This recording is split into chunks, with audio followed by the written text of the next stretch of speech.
Mini 5 pro ড্রোনটা আমরা focus track দিয়ে দেখব।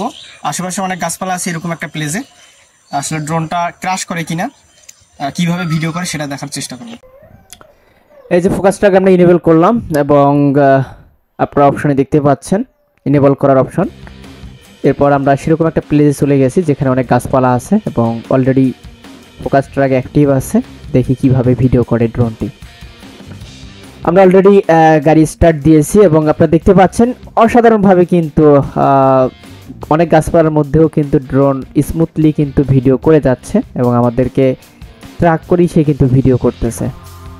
দেখা যাক কতটুক স্মুথলি থাকতে পারে, ক্র্যাশ করে কিনা। এখানে কিন্তু অনেক গাছ এবং আমরা দেখতে পাচ্ছি গাছ কিন্তু বাইপাস করেই সে কিন্তু ভিডিও করে নিল, কোনো প্রকার ক্র্যাশ করলো না। সামনে আরো অনেক গাছ আছে। ও শিট, এখানে দেখতে পাচ্ছি 3টা গাছ ছিল, তারপরে সে বাইপাস করে কিন্তু অসাধারণভাবে ভিডিও করে দিচ্ছে, কোনো প্রকার ক্র্যাশ করছে না।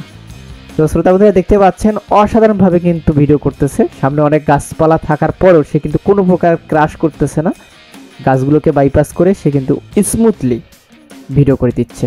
এটাই হচ্ছে মিনি 5 প্রোর শক্তি।